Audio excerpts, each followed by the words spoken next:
Hari ini gue sedang kedatangan tamu pertama gue yaitu Raymond Aditya Kristanto. Selamat datang Mas Raymond di podcast Serapah Semata Wayang. Kenapa namanya Serapah Semata Wayang? Serapah Semata Wayang karena gue ini anak Semata Wayang. Oke. Dan menurut gue ada banyak juga sumpah serapah Gitu. dari anak Semata Wayang yang nggak terlalu terdengar. Sering kali tuh yang ngeluh tuh kalau nggak si sulung atau si bungsu. Atau Ya. anak tengah. Anak Semata Wayang tuh anggapannya kan ya lebih manja, wealthy life, fancy. Anak-anak kayak gitu sih. Cuman itu cuman buat penamaan aja sih. Di sini kita nggak akan ngeluh-ngeluh juga. Cuman ya gue mau tahu dulu dari yang basic dulu sih. Apa tuh? Lu tuh berapa bersaudara, men? Waduh. Gua itu 2 bersaudara. Oke, lu 2 bersaudara berarti. Gua 2 bersaudara, jadi gua itu punya kakak 1. Tapi gue sama dia itu umurnya beda jauh. Oke. Jadi gue sekarang 21 tahun, kayaknya dia tuh udah 33, 34. Jauh juga itu. Jauh. Jadi memang gue sama dia tuh beda berapa belas tahun, tapi gue specifically-nya kurang tahu sih. Oke. Akrab. Gitu. Enggak. Akrab. Enggak dong. Oh, nggak terlalu ya. Karena gap umur terlalu Gap jauh. umur jauh. Jadi, Terus gue jadinya sama dia itu tumbuh di momen waktu itu. Maksudnya kedekatan lu sama saudara kandung lu tuh kan kayaknya menurutku ya ketika momen-momen lu belum kuliah ya. oke, Jadi iya betul. karena lu sering ke rumah, sering serumah. Iya. Nah, problemnya adalah ketika gue masih SD, ya maksudnya momen-momen ketika gue udah ngerti bangun hubungan segala macem, Iya. gue mulai sadar lah kalau gue tuh ternyata ada di dunia ini. Karena kalau TK Oke. tuh gue nggak sadar sih kalau gue Iya. hidup. Jadi, memori itu masih flash disk atau SIBA. Iya. Jadi Masih expat. masih formatnya. expat formatnya. Jadi kerekam sebentar, ke format, Iya. lupa. Gue nggak inget sih momen-momen gue tuh masih TK gitu. Iya. Jadi kalau gue SD gue masih jadi makin ingat banyak. Mulai itu SD. Cuma ketika gue SD, kakak gue itu udah mau kuliah waktu itu. Iya, oke. Nah, jadi momen gue sama kakak gue tuh dikit. Oke. Nah, dan di waktu itu juga belum ada gadget buat komunikasi sih. Oh iya betul. Ya di era itulah. Iya. Kita SD, TK, SMP tuh 2000 berapa ya? Gue baru 2005. punya gadget itu SMP sih. SMP. Ya, gue baru punya gadget tuh SMP. Kalau gua waktu itu gadget handphone lah, gawai. Gawai itu pertama-tama tuh waktu itu punya SD sih. Gue SD udah punya handphone. Nokia dulu. Cuman gue lupa Nokianya yang mana. Ini Nokianya yang ini. Nah, itu tuh cuman bisa buat telepon bokap nyokap doang. Karena ya gue antar jemput sama bonyok waktu itu. Ya. Ya. Lu berarti pertama kali punya handphone itu SMP berarti ya? SMP kelas 1 ya. SMP kelas 1 dan Smartphone. udah smartphone lah Oppo. ya. Oppo. Terus ngomongin juga soal masa kecil gitu. Lu tuh dulu permainan apa sih yang lu paling suka dulu waktu kecil? Permainan. Permainan. Ya, karena gini Wan. Gue lihat lu belakangan ini lagi aktif bersepeda. Oh, iya. Itu dia. Oh, Apakah ada sangkut pautnya dengan mungkin di masa lalu pembalap handal dengan sepeda? Iya. Sebenarnya gue pembalap kerajaan sorga kebetulan. Jadi gue dulu goesin buruk sih. Terlalu jauh mas. Ya, saya males ngedit. Jadi Gini.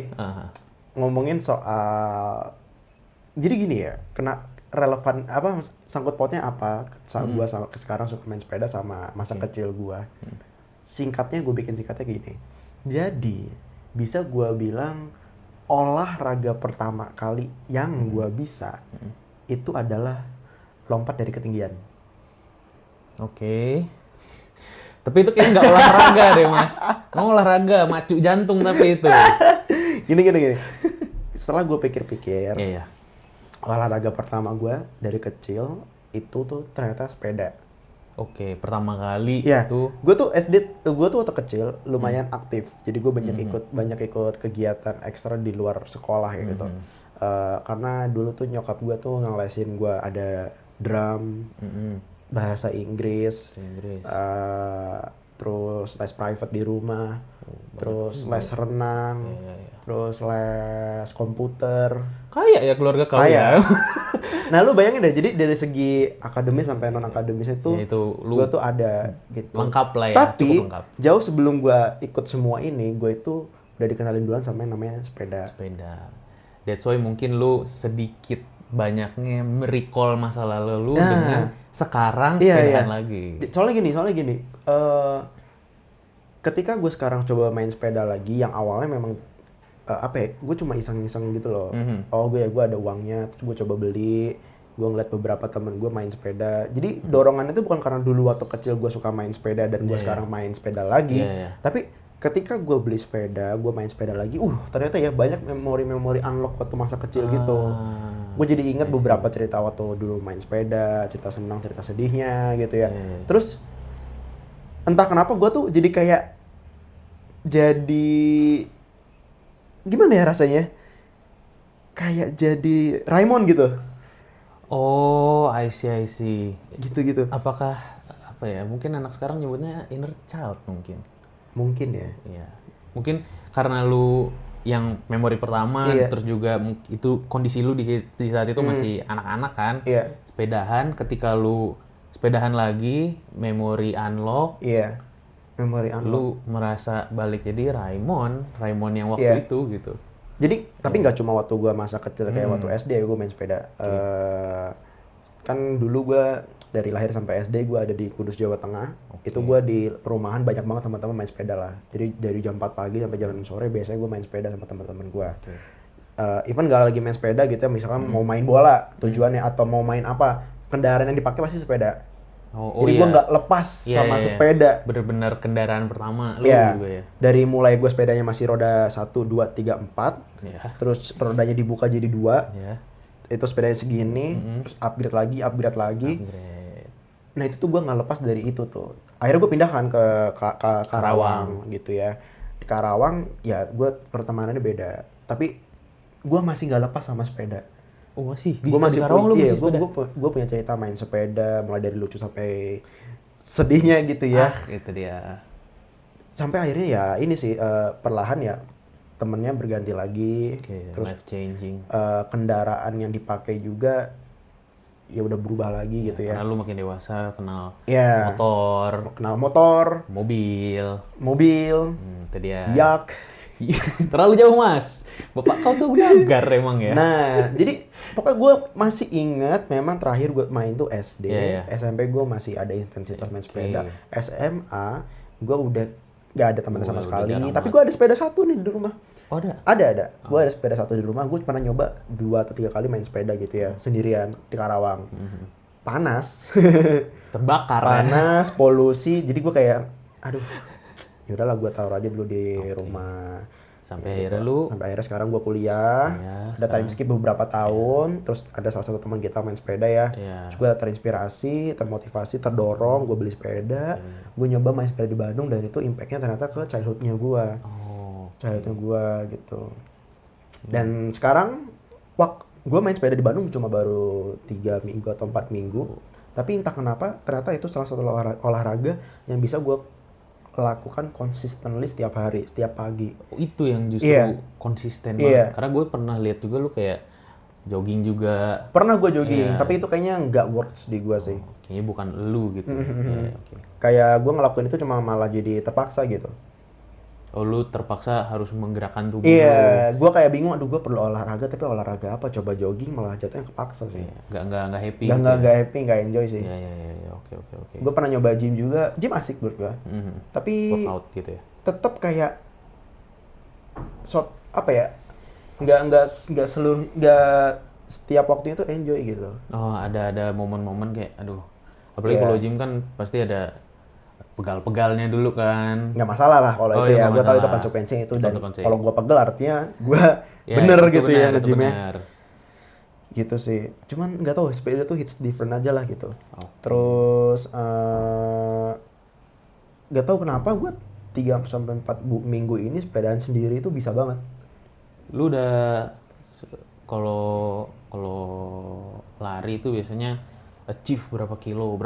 Kalau sepeda juga kan kayak gitu kan lah ya, kurang Iya, lebih. iya. Lu sekarang udah bukan paling jauh ya, total kali ya? Total. Ya, total itu udah nyampe berapa? Sama hari ini ya 150 sih. 150. 150. Iya kalau buat sepeda. Guys. Kalau buat sepeda normal lah. 150 kilo itu kalau ditarik. Ya. Kalau ditarik Nyampe sih. Karawang nyampe nggak? Nyampe, Bandung Karawang. Lebih kan?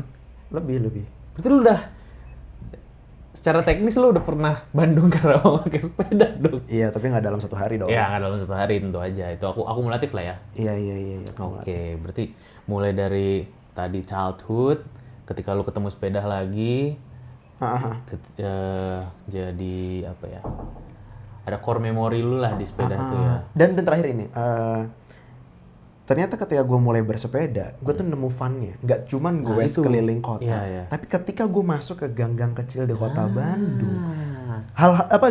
gang jalan-jalan yang lu nggak akan pernah ngelewatin itu kalau lu naik pakai motor mobil. ke tempat tujuan Ya. tertentu gitu ya. Ya. Tapi ketika lu naik sepeda, lu tuh jadi bisa aware sama Hidden gem. detail-detail Oh, kecil. detail-detail kecil. Iya, Lu iya. masuk ke dalam gang, lu nemuin spot yang kalau jam 7-8 pagi tuh matahari itu tuh bagus banget di tempat itu. Wah, Isi. itu Itu cuma bisa gue menarik temuin di sepeda sih. Karena kalau lu pakai motor, lu nggak achieve jalan itu. Enggak, gitu. lu nggak akan aware sama sekitar Iya. lu malah berusaha secepat mungkin sampai Iya, tujuan. jalan gede, Iya. jalan yang paling sepi. Mm-mm. Ya. Jalan gede ya. Oke. Core memory lu berarti tadi ada di sepeda ya. That's why kenapa sepeda itu jadi olahraga yang selain ya sehat, of course lu pasti cari sehat, tapi juga fun. Lu mau denger cerita lucunya nggak pas maksudnya core memory Apa gue? tuh? Coba cerita gue penasaran. Karena lu secara teknis lu tuh udah cyclist dan culture dari kecil karena lu udah bersepeda. Iya sih. Karena Nggak culture sih. anak-anak sekarang kan ya sepedaan culture, bro. Iya. Tapi kan sepeda gue mereknya nggak track dari kecil. Bukan specialized. Itu belum Masih Java. Whim Cycle. Legenda ya. Legenda. Legendaris Whim Cycle atau apa ya? Dulu tuh sepeda gue apa ya? Udah nggak ada mereknya lagi sepeda aku. Itulah. Tapi gini. Gue potong. Sepeda pertama gue tuh di keranjangnya, cuy. Aduh, Sepeda cewek. lucu sih. Dan ternyata itu di era sekarang culture. Coba lu bayangin. Ternyata Culture sih. dulu gue cerita sedikit aja ini ya. Dulu tuh gue pernah ke sekolah waktu SD lah, kurang lebih SD kelas 5 kelas 6. Gue pakai tote bag. Batik itu ada tote bag, iya, ada iya, itunya iya. batik kecil. Gue diledekin. Iya, kayak gue cewek, geli sih kayak kalau liat cewek. lu dulu gitu. Tapi sekarang culture. Tetap boleh dekin sih. Skena. Tetap boleh dekin tapi. Jalan emang nyebelin aja lu mah. Tapi maksudnya Iya. Ya itu pop culture tuh bertumbuh Tapi cukup jauh sih. kalau di pola pikir gue tuh gini ya. Tren itu saling tarik menarik. I see. Contoh sekarang kita sebut ada tren seni. Misalkan dulu kan ada tren seni kayak seni yang melawan pergerakan perang atau apa gitu Iya, ya. iya. Atau seni yang sifatnya tuh lebih ke gue sempat salah sebut. Tapi lu tau gak sih seni tuh emang harus indah, harus estetis. Iya, estetikanya tuh Iya, itu gitu. iya. Iya, gue paham. Tapi perlahan itu tuh ditarik jadi seni tuh nggak bisa kayak gitu. Gue tuh mau mencoba mematahkan seni tuh nggak harus estetis, seni tuh nggak harus gimana, abstrak tuh seni. Iya. Itu saling menarik. Nah ketika seni udah terlalu abstrak, ada lagi Nanti gerakan narik baru. Jadi saling Oh. tarik menarik buat gue tuh gitu. Kayak kalau di game itu meta sebutannya. Jadi tiap season itu pasti ada metanya.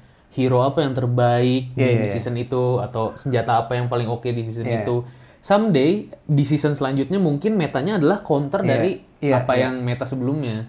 Mungkin lebih kayak gitu kali ya. Benar. Iya, jadi akan terus kayak gitu ya, tarik-tarikan gitu, tarik ulur gitu ya. Iya. Balik lagi tadi ke core memory lu yang seru nih tentang bersepeda. Gue penasaran. Jadi gini, ini waktu gue masih di Kudus, Jawa Tengah ya. Jadi paling gue masih kelas 2 atau kelas 3. Gue naik sepeda kecil. Oke, sepeda kecil. Sepeda kecil. Berapa roda? Ya minimal 10 sih. Enggak, udah 2 dong ini. Banyak kali 10. 2, nih 2. Tronton Rodanya itu. 2. Oh, roda 2. Namanya anak kecil, pertama anak kecil tuh nggak tahu konsekuensi. Betul, itu. Anak kecil tuh nggak tahu That's why anak konsekuensi. kecil jangan bawa kendaraan bermotor. Iya, ternyata Gitu, guys. gue baru tahu kenapa banyak orang tuh melarang, anak kecil jangan ke jalanan Iya, gitu ya. Belum Nah, ada. gue nggak main ke jalan raya, tapi waktu itu gini, gue mau nyamperin teman gue di perumahan gitu, bareng sama teman-teman yang lain. Nah, ini gue agak-agak lupa nih, kenapa kok tiba-tiba gue pas mau nyamperin ke rumah temen gue tuh gue ngebut dari jauh. Oh, excited. Gak tahu. Nah, gue tapi nggak tahu kenapa juga gue tuh nggak ngerem pas udah mau nyampe rumahnya dia. Gue malah kayak lepas aja gitu, los. Sejedar, gue nabrak pot. Depan rumah temen gue, jadi pot nih ya, gue tabrak. Dar. Potnya nggak apa-apa. Gue lupa antara ya pecah apa gimana, gue nggak tahu ya. Ya, pecah lah Tapi potnya. bukan yang jadi masalah tuh bukan potnya, guanya. Apa yang terjadi? Guanya nggak luka. Tapi yang jadi masalah, gue waktu itu tuh pergi main sepeda pakai celana Bali yang tipis gitu.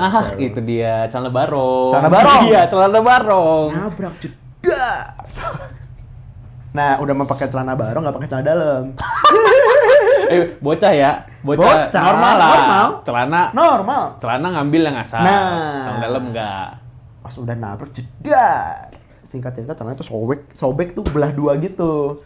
Jadi gimana ya? Ya kebelah dua gitu. Gini aja. Iya, gitu aja. Gini Kayak aja. korden. Jadi kalau dibuka tuh kukik.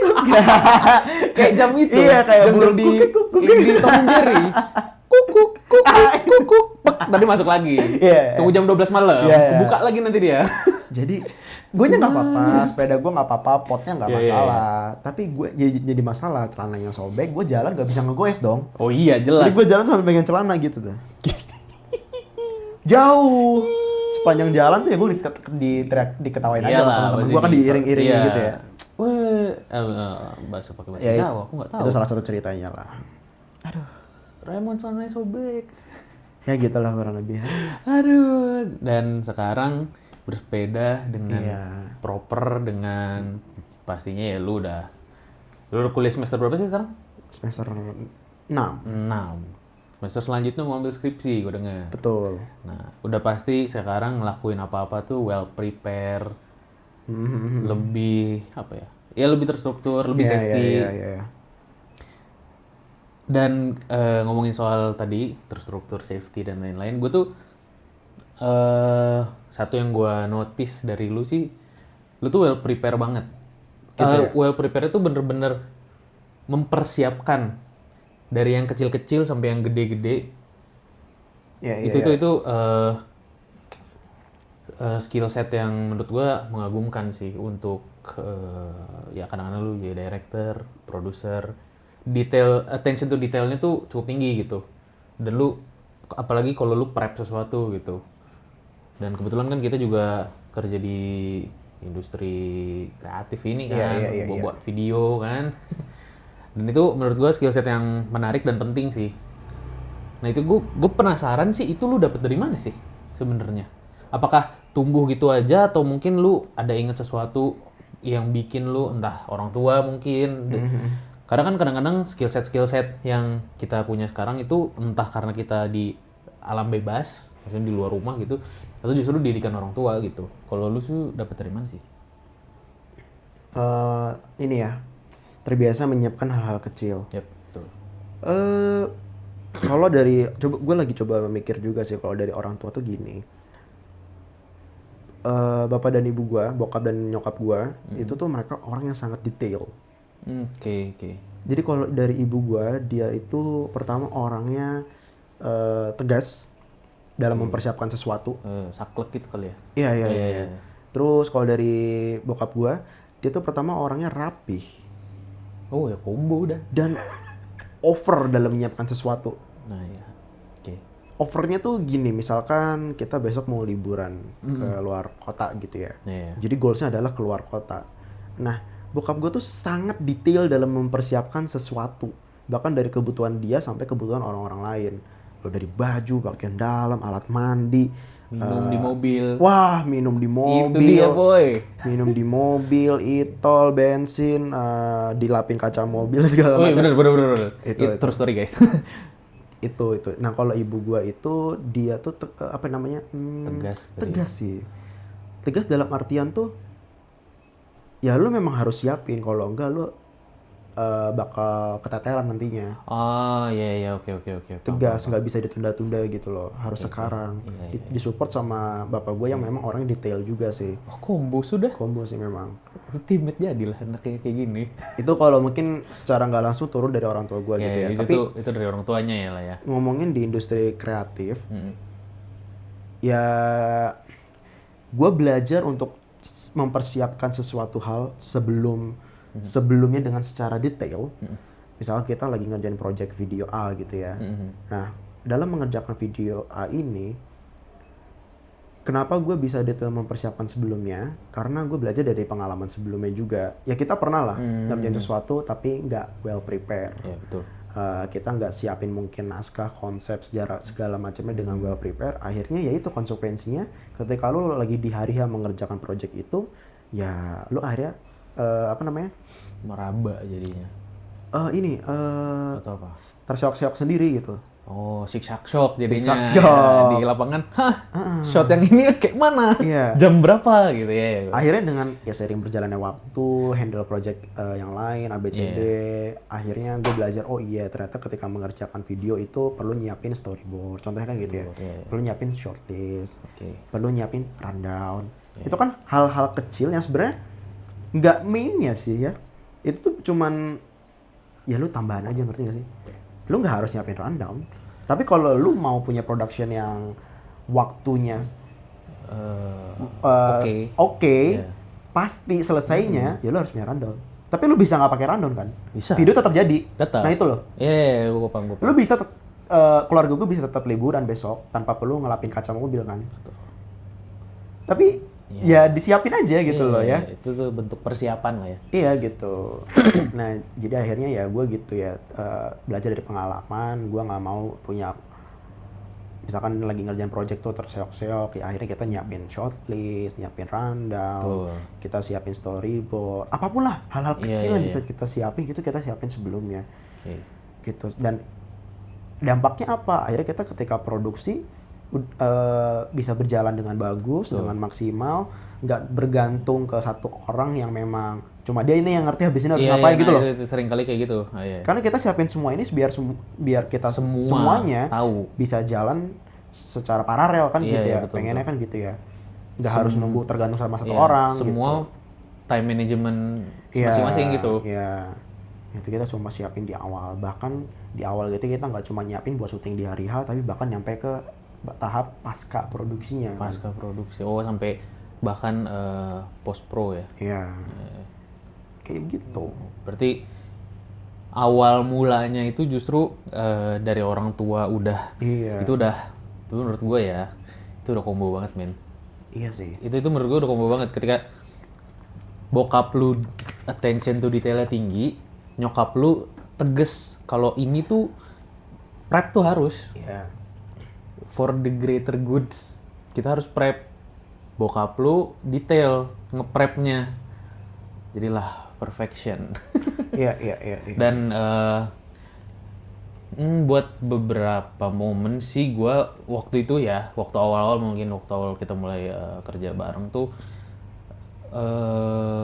gue tuh bukan orang yang punya attention to detail yang cukup tinggi sebenarnya. Kalau gue pribadi ya, makanya gue ketolong banget dengan ya lu gitu, lu yang secara produksian cukup detail gitu. Sejauh ini kita produksian itu cukup detail.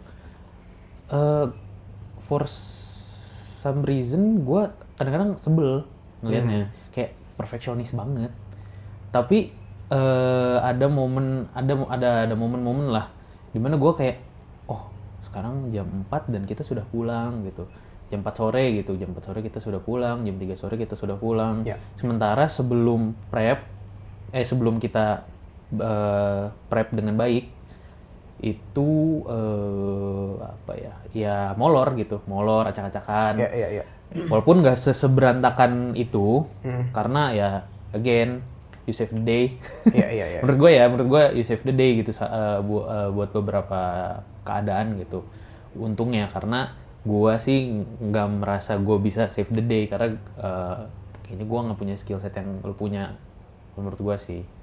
Dan ngomongin juga soal kerjaan, ini adalah CEO termuda. Waduh, Iya, CEO termuda, ampun.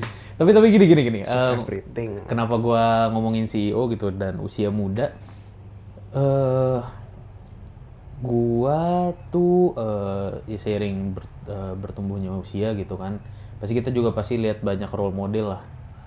Maksudnya gini, anak kecil ngelihat apa ya? Let's say McD misalnya, atau misalnya ngelihat apa ya, Sinarmas mungkin ya, apapun lah perusahaan gitu ya, itu kan oh perusahaan besar gedung tinggi ya, sesederhana itu. Tapi kan seiring berjalannya waktu, apa yang kita lihat kan pasti beda gitu. Ya. Apalagi ya lu sekarang saat ini sedang menjalankan sebuah bisnis, sebuah perusahaan gitu, lu menjalankan perusahaan lu sendiri gitu. Dan ya di saat itu ya lu jadi seorang CEO. Ya itu maksudnya, misalnya lu nggak terlalu seneng disebut CEO, tapi ya secara teknis dan di atas kertas ya lu CEO gitu.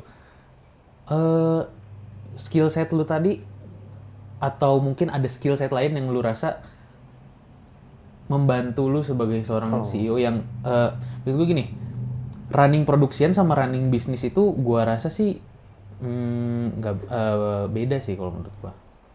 Kalau menurut gua ya, Ya. karena production tuh ya seminggu, 3 hari. Sementara perusahaan tuh lu harus tahu long termnya, short termnya gitu. Itu menurut gua di usia lu, gue penasaran apa sih yang lu, apa yang lu pikirin gitu. Maksudnya apa yang ada di kepala lu gitu. Ketika lu bukan hanya mengambil tanggung jawab, tapi lu memutuskan untuk ya running my own business gitu. Sesimpel ini sih. Gue sadar gue tuh punya dikasih talenta. Oke. Gue dikasih talenta, gue bisa melihat dengan mata kepala gue sendiri bahwa talenta itu tuh nyata gitu di hidup gue. Jadi pertama kali gue realize dapat talenta ini di dunia video ya kita sebut, itu kan pertama waktu gue masih kelas 1 SMP. Oh, lu dari satu SMP Ya, berarti. kelas 1 SMP. Gue sangat-sangat sadar betul di hari itu kelas 1 SMP gue bisa bikin video. Terus hidup gue tuh mulai mengerucut ke dunia kreatif. Gue mulai tergabung di komunitas, di organisasi di sekolah. Gue ikut lomba dan akhirnya gue langsung juara. Lomba pertama gue juara lomba editing video. Terus gue ikut lomba lagi dan gue juara lagi gitu loh. Nah gue sadar talenta itu tuh emang beneran ya itu buat gue. Oke. Itu buat gue. Sampai akhirnya ya kalau ketika gue punya kesempatan untuk buat ini jadi bisnis gitu, kita bikin tim di angkasa, ya itu part dari gue mengembangkan talenta gue gitu, mengerjakan talentanya gue. Oke. Jadi yang gue pegang adalah gue nggak mau menyanyiakan talenta itu gitu loh. Ketika gue dapat satu talenta, gue akan buat itu sebisa mungkin jadi 2 mungkin. Gitu. Ketika talenta itu gue temukan untuk diri gue sendiri, gimana caranya gue bisa ngembangin talenta gue, bikin jadi wadah dan orang lain bisa dapat dampaknya juga sih. Itu sampai hari ini kenapa gue masih ngelakuin itu ya. Drive-nya tuh berdampak. Oh iya sih. Itu mungkin salah satu drive lu juga kali ya. Iya. Yang ngedorong lu, selain lu berniat mengembangkan talent, tapi juga drive-nya gitu ya. Gue masih ingat dorongan gue pertama kali buat bikin tim, dan yang ini yang gue sebut ada. Jadi satu kalimat ini tuh yang dari awal gue sebut dan nyampe sekarang gue masih ingat. Gue tuh pengen bikin wadah supaya orang-orang di sekitar gue, teman-teman di sekitar gue, orang-orang yang gue kenal itu bisa kerja bareng sama gue juga, bisa ngerasain dunia kerja lewat si wadahnya ini. Dan itu beneran terjadi. Ya, betul. Gue nggak kita tuh nggak yang selalu ngajak orang yang memang punya skill, yang udah kompeten, yang emang wah ketika kita ngajak dia kita tinggal lepas jadi gitu. Enggak. Iya. Kita ngajak beberapa orang yang memang justru nih lu gue ajak, lu gue bayar juga, tapi lu bisa belajar juga. Oke. Gitu. Itu yang drive gue sampai hari ini tuh itu juga. Makanya kenapa sekarang Angkasa Films yang sekarang berubah menjadi sebuah PT Hakasa Group Indonesia. Dan maksudnya di situ kan sekarang ya buat info juga buat teman-teman mungkin ya Angkasa Group sekarang ada Angkasa Films, ada Angkasa Creative Connect, dan ada satu produk yang masih rahasia banget, itu Manis yang masih di develop, under development. Tapi maksud gua lu awal lu mencetuskan Angkasa Creative Connect ya itu untuk wadah apa ya sebutannya kalau yang gampang, inkubator mungkin ya. Bukan inkubator ya. Karena kan lu menumbuh kembangkan juga gitu loh. Iya. Iya. Ada sisi itunya, inkubasinya. Inkubator, terus gerbang juga bisa. Iya, gate. Jadi ketika orang ikut sama lu, learn something, tapi tetap tetap dapat bayaran yang seharusnya. Iya. Someday dia bisa jalan sendiri juga. Iya, gitu. betul. Oke. Nah, tadi balik lagi ngomongin soal Angkasa Film, Angkasa Creative Connect gitu kan. Drive lu itu kan tadi kan pengen apa ya namanya? Ngembangin jadi wadah, jadi wadah buat teman-teman lu gitu kan. Sejauh ini ya, lu happy nggak? Happy. Langsung gue jawab aja happy. Kenapa gue happy? Karena walaupun ya maksudnya sekarang kita nggak yang company yang gimana gitu loh, ngerti nggak sih? Yang lo emang nggak merubah dunia gitu loh. Ya lu bukan apa ya perusahaan yang unicorn atau apa gitu ya. Iya. Tapi sesederhana selagi kita nggak kerja untuk diri sendiri, masih ada orang lain yang terlibat dan berdampak untuk orang itu. Even dampaknya kecil. Walaupun sekecil apapun. Iya, walaupun kecil. Tapi gue happy karena masih ada dampaknya. Udah sederhana itu aja sih. Ketika gue masih berdampak, even kecil, gue happy. Gitu. Karena kalau udah nggak berdampak, tapi lu masih mengerjakan sesuatu nih, lu ngerjain bikin video, tapi itu nggak ada dampaknya gitu ya, cuma transaksional aja. Ya, cuman klien punya uang, kita punya jasa, terus tuker, nggak sih, gue nggak happy sih. Justru lebih happy ketika gather orang, bareng-bareng, tumbuh bareng-bareng, dan mungkin someday ngeliat mereka sukses di jalur masing-masing, di jalannya masing-masing gitu. Itu sejauh itu yang membuat lo happy ya. Oke, karena pasti ada di luar sana perusahaan-perusahaan atau apa ya tim atau apapun itu yang enggak semua kue buat gua. Iya. Newbie ya makan aja remah-remahnya gitu loh.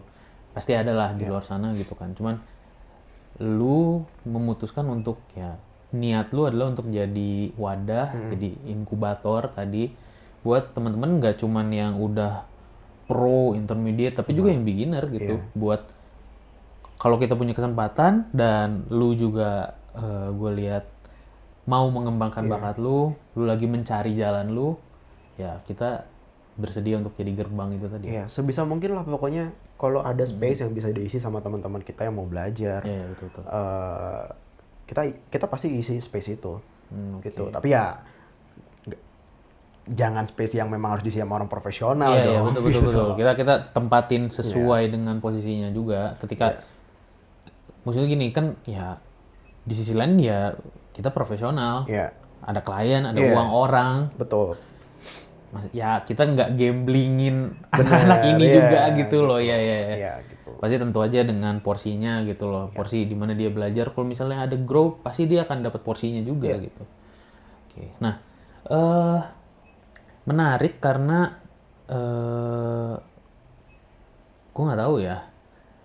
Tapi kayak ini mungkin referensi gue juga nggak terlalu banyak mungkin ya. Cuman businessman yang gue lihat itu wah serakah. Wealthy. Oh, gue serakah sih. Langsung neraka aja, langsung dibakar aja. Maksudnya kadang di industri apapun ya, semua orang bersaing gitu loh. Nggak ada tempat untuk yang lemah. Lu ngerti kan? Kadang-kadang gambarannya kan seperti itu, wah hutan belantara, lu survival, dada. Tapi lu dengan tangan terbuka, ya ayo gitu, why not? Padahal bukankah itu apa ya, let's say agak memberatkan gitu.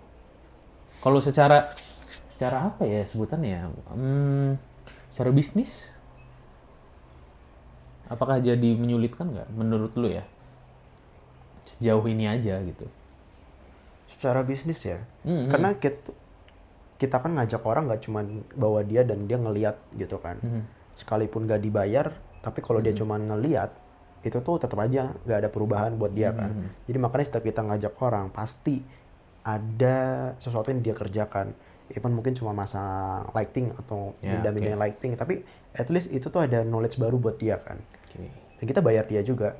Jadi secara bisnis menurut gua nggak mengganggu ya, karena ada yang dia dikerjakan dan kita bayar dia untuk mengerjakan itu kan. Iya betul. Gitu. Kenapa harus dibayar? Ya kita harus. Ya emang sudah sewajarnya. Win-win solution lah. Iya betul. Kan. Yeah. Tapi kalau misalkan memang di projectnya misalkan biayanya kecil dan kita nggak sanggup bayar dia, ya gue pasti bakal bilang juga. Fair enough lah. Jadi pasti jelas di awal tuh apa yang gue kasih ke dia dan apa yang dia kasih ke kita, kayak gitu. Jadi kalau misalkan emang projectnya ternyata ada uang untuk dia, ya udah kasih aja gitu loh. Jadi secara bisnis mungkin nggak yang sama sekali nggak mengganggu sama sekali ya. Sama sekali nggak. Itu kan gini, kadang-kadang kan kayak kalau lu hire amatir, ya ada kemungkinan itu akan jadi beban gitu. Ada kemungkinan dong. Ada. Kemungkinan. Dan memang maksudnya justru ketika kita ngajak mereka, kita kan jadi ada tanggung jawab buat ngajarin, buat ngarahin kan. Betul. Ya itu jadi beban sebenarnya gitu loh. Iya, itu kan kita beban tanpa dia juga bisa gitu kan. Iya, itu kan. Tapi ya kita tahu kenapa kita ngelakuin itu, ya itulah yang harus kita korbanin gitu. Gitu. Jadi nggak ada masalah sih. Nggak ada masalah ya. Karena gue juga, kalau gue sempet punya apa ya, kayak mimpi yang mirip lah, serupa gitu. Kayaknya gue sempet ngobrol juga di off cam gitu kan. Gue tuh pengen gitu bawa teman-teman gue yang di sekitar gue yang emang punya talent, yang mungkin belum ada kesempatan. Itu gue pengen sih gitu bawa mereka buat ya dapat kesempatan juga gitu loh. Bukan berarti wah kesempatan gue sangat besar atau apa, enggak juga. Cuman gue pengen juga mereka ngerasain kesempatan yang sama gitu loh. Dan kalau gue sih lebih karena kayak apa ya, seringkali orang-orang di yang gue kenal lah gitu, beberapa tuh ya ada beberapa dulu di level dibayar nggak layak. Kayak underpaid. Menurut gue ya underpaid dengan apa yang dia value yang dia kasih, kok terlihat underpaid gitu. Dan juga overtime. Jadi bayaran under, waktu habis. Ya kan tua dan lapar gitu jadinya kan. Kalau gue sih gitu sih, lebih ke kayak mungkin terlalu idealis ya. Cuman kayak gue pengen semuanya tuh makmur, sejahtera gitu, bareng-bareng gitu. Gue tuh pengennya sih, sempat kepengen kayak gitu. Cuman ya gue bersyukur sih lu ada punya visi dan mimpi yang kurang lebih serupa. Jadi ya kita bisa jalanin lah bareng-bareng sama Roy juga gitu loh. Nah, ngomongin soal bisnis juga, orang tua lu kan bisnis ya? Bisnis. Ini nggak apa-apa kan? Nggak apa-apa. Iya. Bokap sama nyokap tuh bisnis apa sih? Bisnis kita sebutnya apa ya? Karena ini berkecimpungnya di dunia otomotif ya. Jadi punya toko yang jual spare part dan aksesoris motor, include dengan bengkelnya.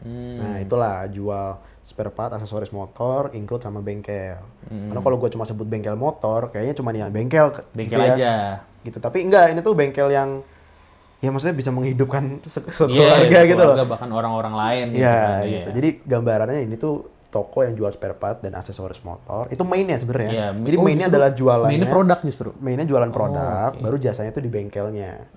Jadi memang dampak paling besar itu dijual belinya. Jualnya, sorry. Iya, jualnya. Nggak ada pembeliannya. Jadi dijual jual produknya plus ada layanan bengkelnya. Combo berarti ya? Combo.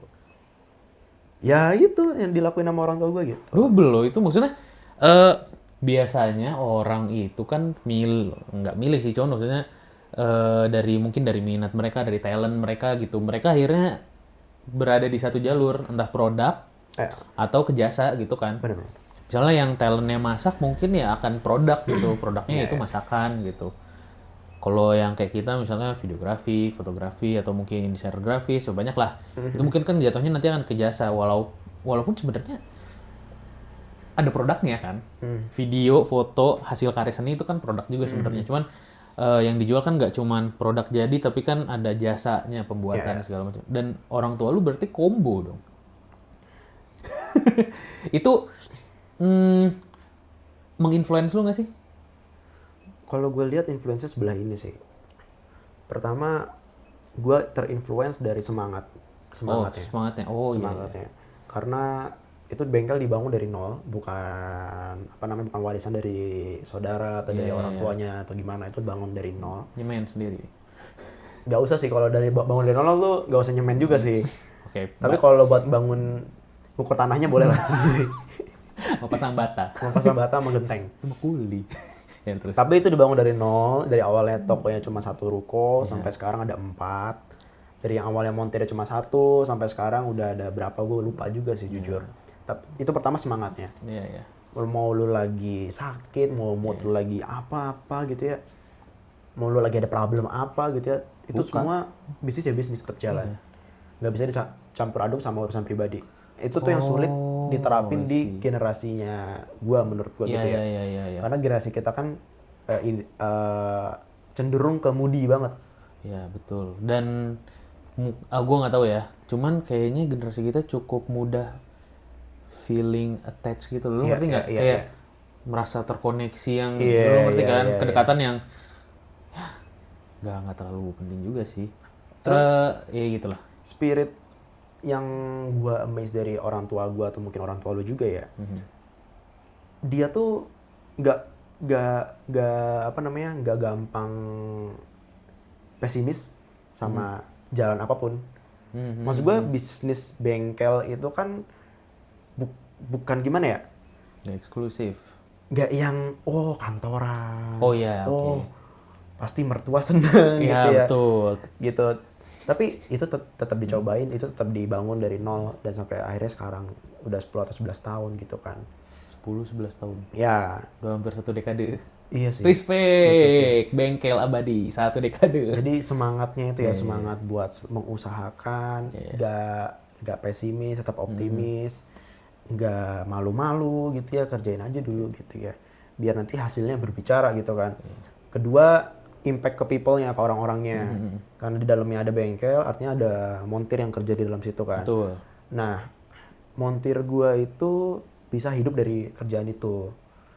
Gitu ya, bahkan nyampe ada 1 montir yang udah buka bengkelnya sendiri atau dua montir gitu, gue lupa. Respect. Tapi maksud gue itu tuh salah satu yang menginspirasi gue untuk berdampak buat orang tuh, wah, bikin hidup tuh ngerasa makin hidup gitu. I see. Gitu ya. Itu jadi itu kayak 2 hal yang gue amazed dari orang tua gue dan gue coba berusaha terapin di hidup gue sih. Oke, semangatnya tadi, semangat untuk ya bisnis ya harus jalan gitu, apapun yang terjadi gitu loh, apapun lagi ada lewatin masalah apa, itu hal yang lain, bisnis ya bisnis, dan ya berdampak tadi sih ya. Iya. Itu cukup kelihatan sih. Kelihatan sih dari yang lu lakuin sih, menurut gue sih ya cukup kelihatan lah, itu pengen ngasih dampak. Dan yang gue miss juga sih lu cukup bisa lah memisahkan yang mana yang urusan gue pribadi, yang mana yang urusan kerjaan. Ketika kerja, mood gue ya mood kerjaan, harus bagus, harus oke. Keep a smile on your face. Ya walaupun nggak semua orang bisa sebagus itu nutupin betul. kondisi lu lagi nggak oke gitu ya, tapi mental itu harus dipisahin sih. Harus dipisahin. Lu nggak bisa campurin urusan, aduh gue lagi ada masalah sama cewek gue, come on lah gitu loh. Paham.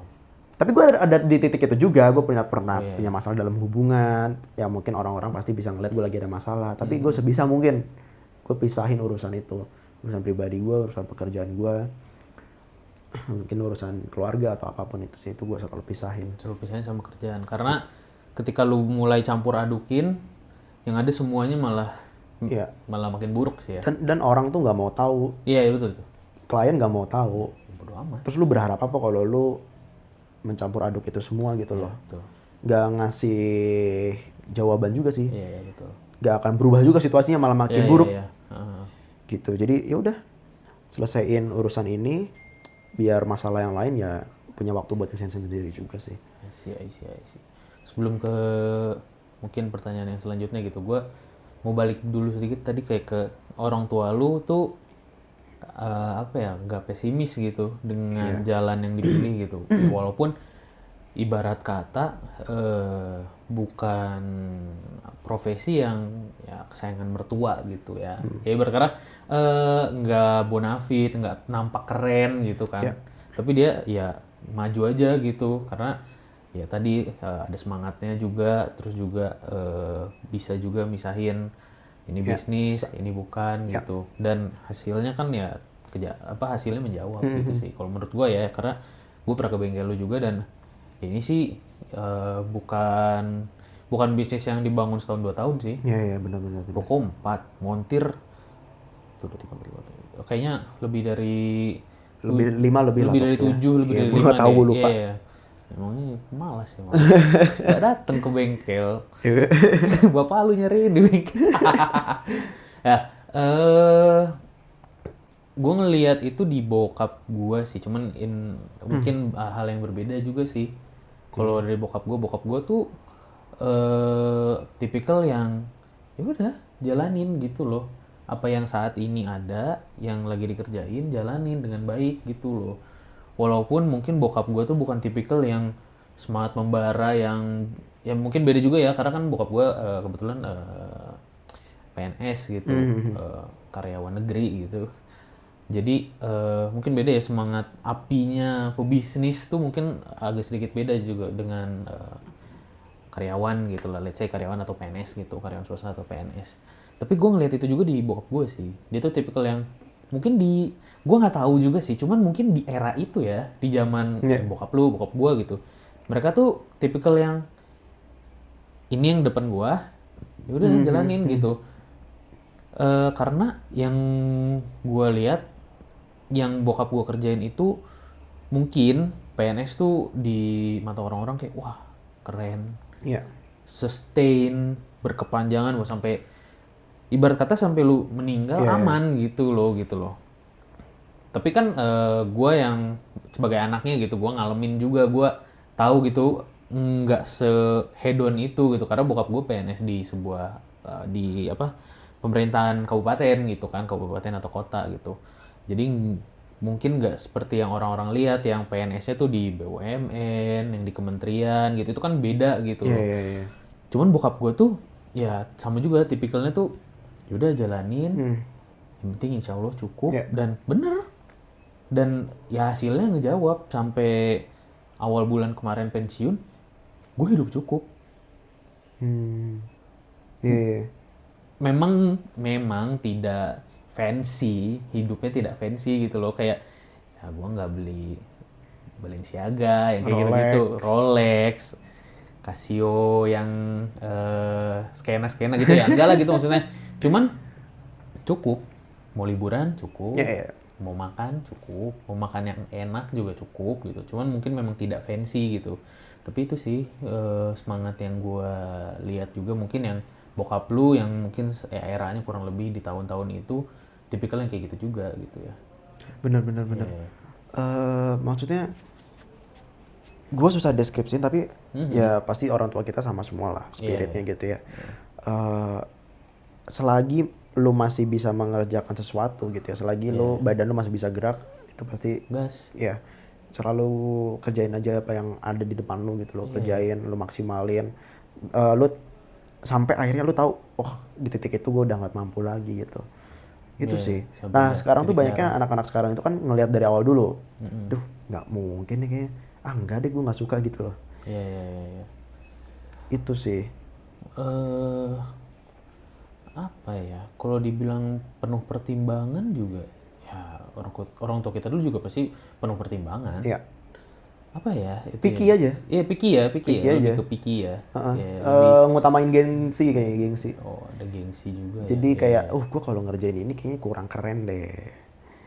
Oh ya. Itu sih. Ya mungkin ada karena ya di era sosmed, Era digital era ya. digital Informasi dapat kita keluar masuk dapetin gampang. cepet banget. Kita ngeliat sesuatu yang di sosial media, anak muda nih, keren nih, bikin ini nih. Akhirnya kita ada drive-nya kayak gitu. Ya, image tuh cukup penting sih. Image di Sedangkan sosmed ya. value-nya kita nggak dapet. Value kalau ya ngerjain tuh harus spiritnya harus gimana, segala macemnya. Itu tuh kurang menonjol. Lebih menonjolnya ya comparing satu sama lain itu tadi. Betul. Kalau gue bikin kayak gini, kayak gue nggak dilirik sama orang nih, nggak keren gitu.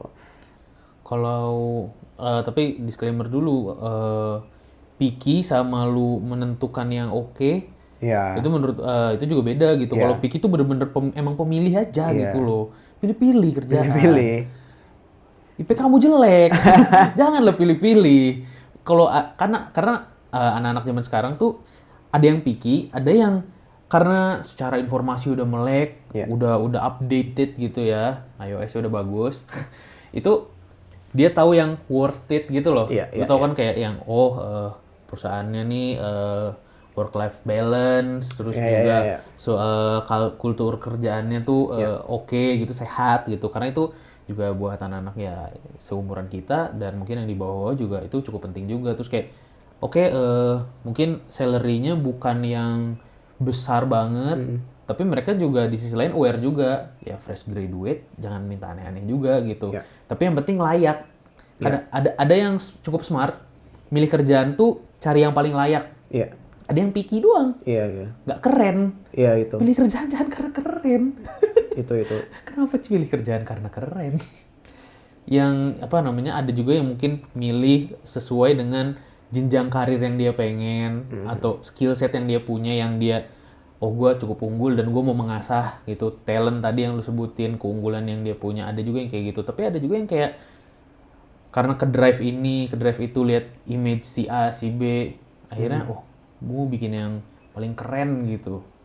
Nggak bisa gitu loh, karena kan apalagi karir kan ya progres ya. Iya benar.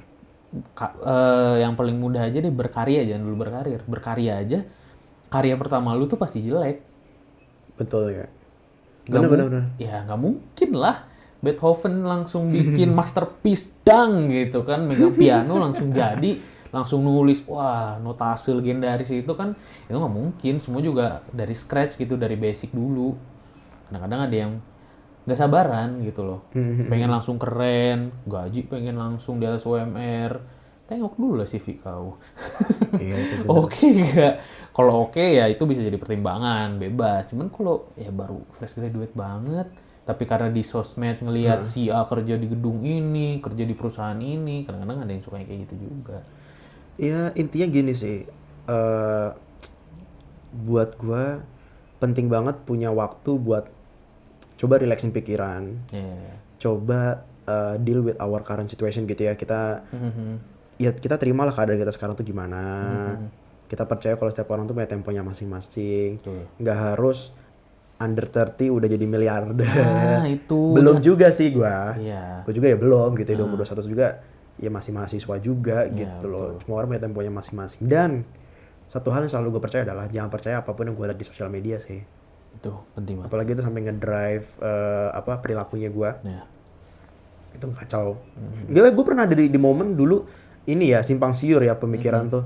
Gue ngeliat temen gue, waduh kok udah jadi begini, udah kelihatannya udah sukses, punya pekerjaan, dipanggil sana sini. Tapi ya di satu sisi, ya kalau memang hidupnya dia sukses lebih awal, ya gue percaya setiap orang punya temponya masing-masing. Dan toh ya sering berjalan waktu gue merasa ternyata gue punya path-nya sendiri, gue punya track-nya sendiri. Ada track, ada jalan sendiri ya. Dan kalau gue melihat kok kayaknya dia hidupnya uang gak habis-habis, karir kok keren banget.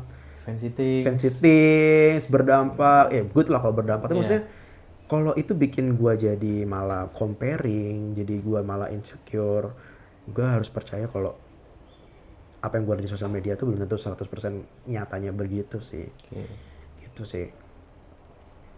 Jadi banyak juga yang tertipu oleh muslihat Iya. sosial media. Itu Kita sih. lihat si A gimana, si B gimana. Iya. Kadang jadi lupa juga sama kita tuh punya temponya masing-masing Betul. gitu. Kita punya fasenya masing-masing. Iya. Kalau yang lu kejar jadi miliarder ya mungkin ada teman lu yang umur 20, 19 juga ya pasti ada gitu loh. Tapi kan backgroundnya apa dulu, maksudnya di sebelum itu tuh apa dulu, apa yang dia lakuin, apa yang terjadi, faktor keluarga dan lain-lain gitu. Jadi jangan buru-buru juga sih kalau menurut gue juga. Bener sih, setuju gua. Kadang-kadang tuh kita suka tertipu oleh branding. Personal Iya, branding. personal ya. branding orang-orang gitu. Karena itu mudah banget dibentuk personal branding. Gue juga pernah melakukan yang namanya personal branding ya. Iya. Mudah gitu ya untuk drive pikiran orang segala macam. Beranggapan orang kita tuh Ya. A, B, C itu tuh Bikin orang asumsinya apa, perspektifnya apa tuh mudah banget. oke.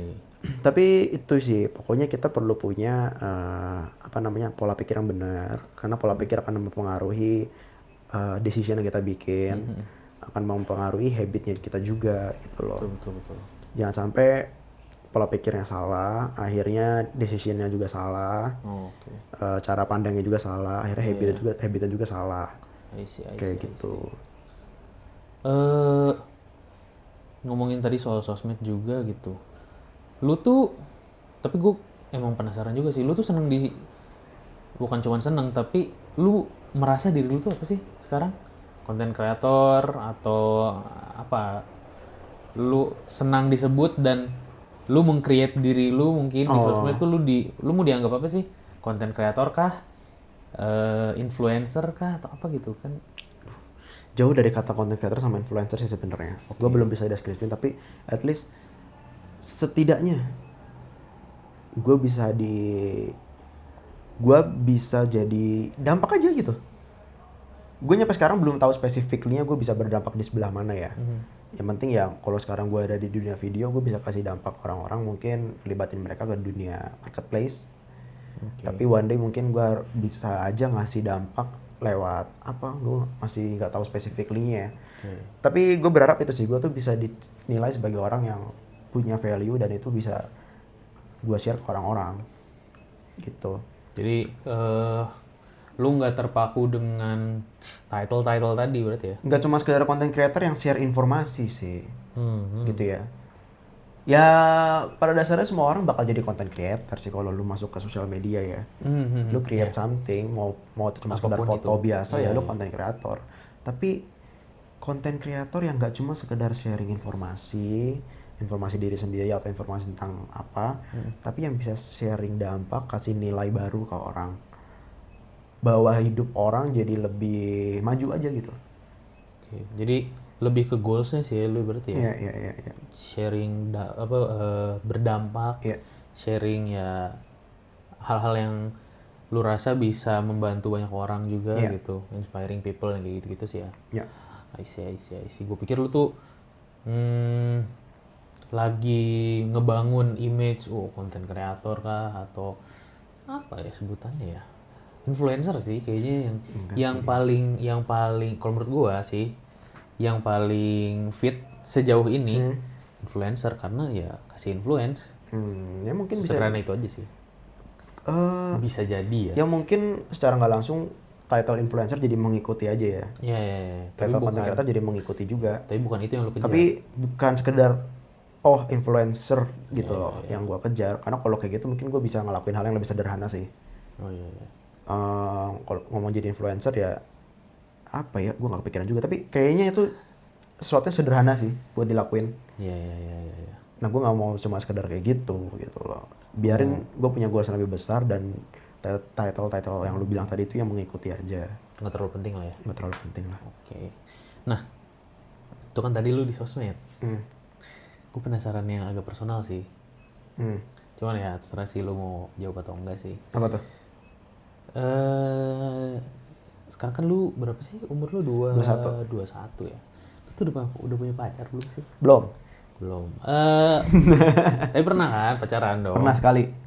Aku pergi. Itu yang gue penasaran sih.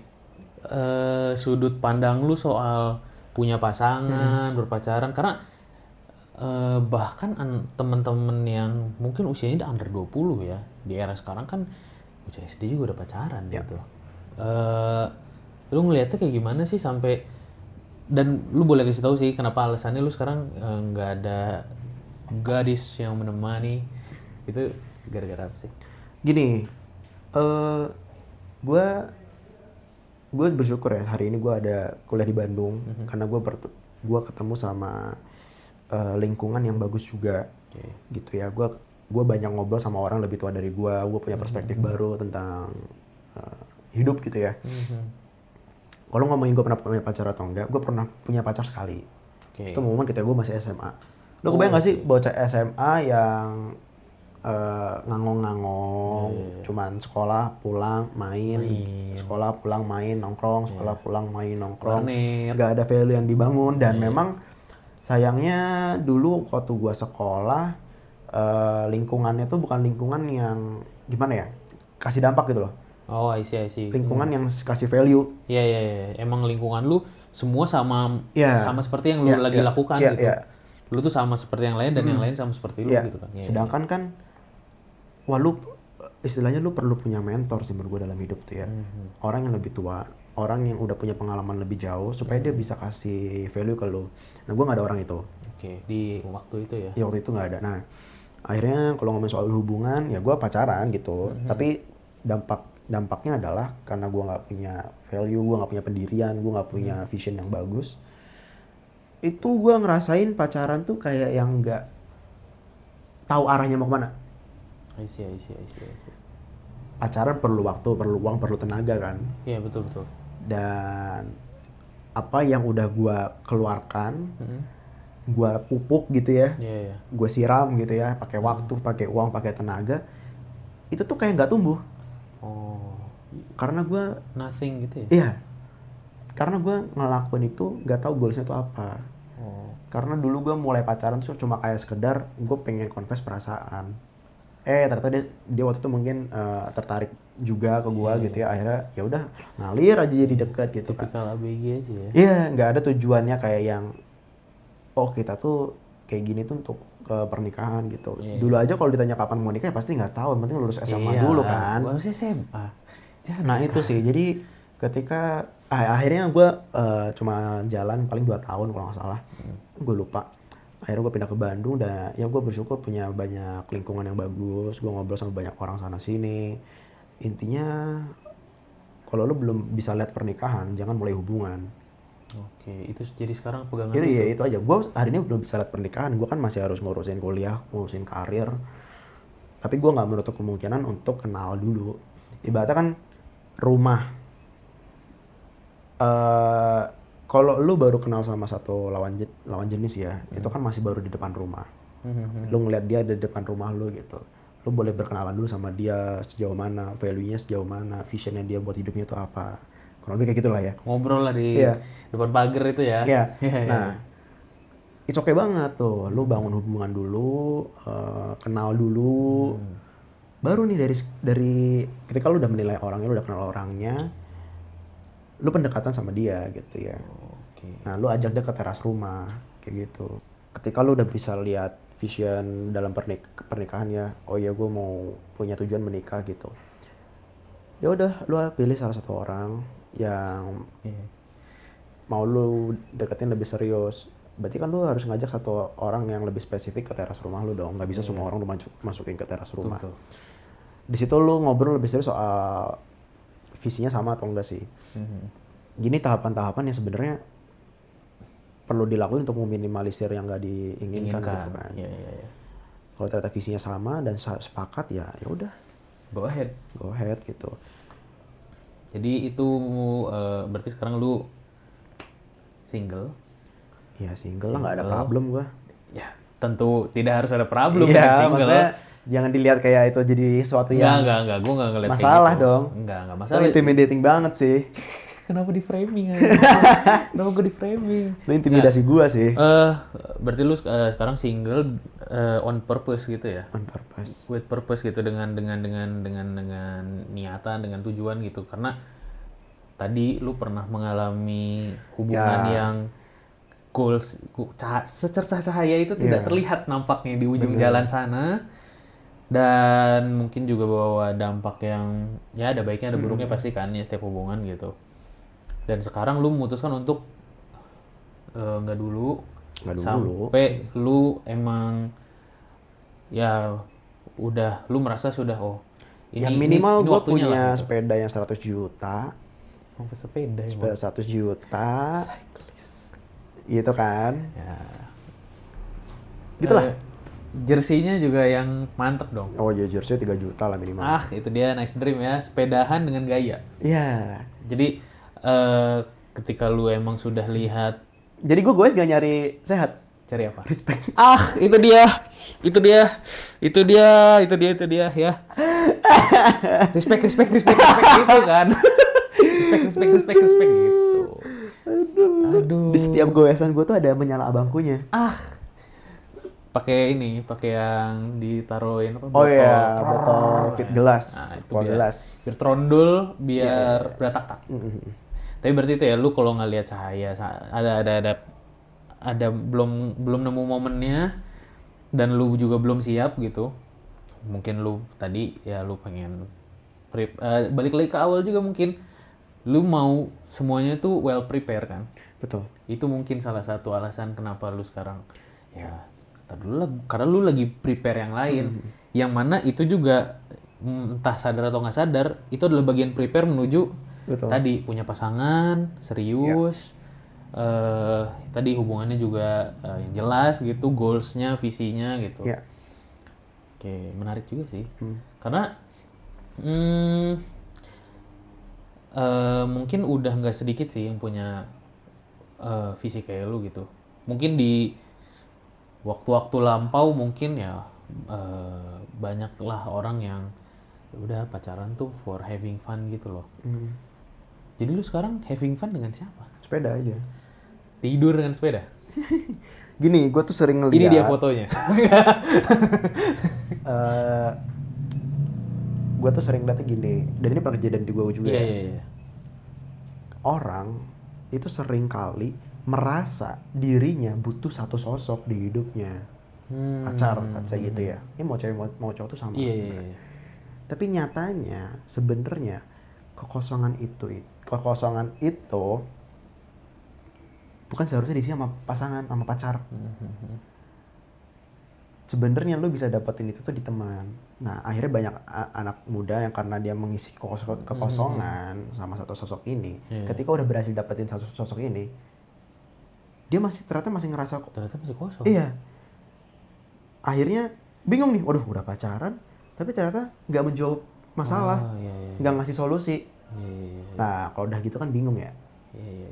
Nah, itu. Jadi seringkali apapun tujuannya, kadang tuh punya ya let's say pacar lah ya. Iya.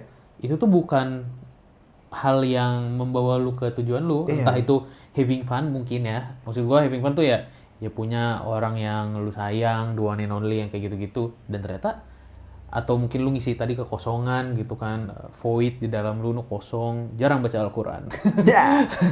Itu lu malah naruh kayak lu naruh sesuatu benda di wadah yang salah. Iya, jadi seringkali kita tuh salah menganalisis perasaan kita sendiri. Oke. Gitu. Itu sering gue lihat dan gue punya beberapa contohnya, tapi gue nggak perlu ceritain. Nah, jadi kalau ngomongin gimana cara gue mengisi kekosongan gue atau apapun tadi ya, maksudnya ini gue nggak ada pasangan nih, gimana cara gue menjalani hidup gitu ya? Gue punya teman, gue punya hobi, jadi aspek dalam kehidupan lu tuh semuanya perlu balance memang. Sosialnya, karirnya, segala macamnya itu perlu ada yang mengisi gitu loh. Dan itu nggak melulu diisi sama satu sosok. Jadi lu perlu bisa mentranslate sebenarnya lu tuh perlunya apa. Kadang mistranslate gitu ya. Iya, kalau ternyata lu ngerasa sepi, aduh kayak pengen punya temen yang chat, pengen punya ada yang ngabarin. Dari situ aja lu udah salah sih motivasinya, karena lu craving. I see. Nah, sedangkan mulai hubungan itu bagusnya, idealnya elunya penuh, dianya penuh. Iya, iya. Bukan yang saling kosong, itu malah jadinya Saling makan gitu. craving attention, Iya. perhatian ya, nyari perhatian, apalah. Sedangkan dari teman kita bisa dapat perhatian juga kok. Walaupun tentu bukan perhatian yang romantis. Kayak Tapi maksudnya ya itu juga perhatian kok. Kalau yang lu butuhkan perhatian, afirmasi, teman-teman juga pasti akan kasih afirmasi gitu kan. Jangan sampai lu tuh cari pasangan kayak cari makan ke warteg. Lu kebayang nggak maksud gua? Gimana tuh? Jadi lu ngerasa kosong tuh, maksudnya Diisi sama tahu. tempe boleh. Cuma maksud gua gini, jangan jadi Kayak nongkol. kayak Yang jadi apa nih? jangan jadi kayak Tahu. orang maksud gue jangan jadi orang Teri. kupukul loh. Inilah efek tidak punya pacar. Ya. Apa namanya, jangan malah cari pasangan tuh kayak orang lapar. Oh iya. Ngerti kan? Karena menjalin hubungan yang dengan orang lain yang antar personal itu kan, apalagi hubungan yang serius, yang romantis, yang ya itulah punya pacar, punya istri, itu kan bukan kayak makan. Kalau makan kan, aduh kosong nih perut gua, lo ambil makan, kenyang, Ya. ya udah tinggal. Ya. Lapar, ntar balik lagi, kan nggak bisa kayak gitu. Betul. Ada kompleks banget kan. Kompleks. Yang mana ya mungkin ya yang udah nikah, yang udah menjalani rumah tangga pasti tahu lebih kompleks dari di bayangan gua dan di bayangan Raymond gitu. Kalian karena pasti udah ngalamin gitu. Tapi kan tentu saja jangan sama kayak lapar tadi gitu loh. Sementara kalau craving for attention yang kayak gitu, itu kan kayak lapar jatuhnya. Betul. Ketika lu sudah kenyang, lu akan ya udah aja diem gitu loh. Sementara hubungan kan ya timbal balik dan akan itu kan bergulir terus. Bener. Nggak bisa kayak makan kenyang berhenti nanti ada lagi, kan nggak bisa gitu juga gitu. Intinya apapun segala halnya ya, Iya. entah di finansial, entah di hubungan, entah di perkuliahan, apapun lah. Jangan cuma ngeliat pendek. Ya. Jangan cuman ngerjain itu untuk tujuan yang pendek. Perlu punya set yang panjang kayak gitu sih. Dengan yang pendek-pendek di tengah-tengah Betul. gitu kan. Ya, oke. Menarik. Ada lagi yang belum lo sampein mungkin? Enggak sih ya. Ada promo-promo? Paling, Promo? oh ya gue lupa bilang ini sih. Podcast pertama nah. Gue lupa bilang ini. Gue pengen bilang, pagi ini udah bangun, udah mulai gerak atau masih rebahan di kasur? Itu dia, Raymond Aditya Kristanto, well prepared man. Thank you, Mon. Ya terus, dan nantikan episode selanjutnya dari podcast Serapah Semata Wayang. Dadah. Serapah. Aduh.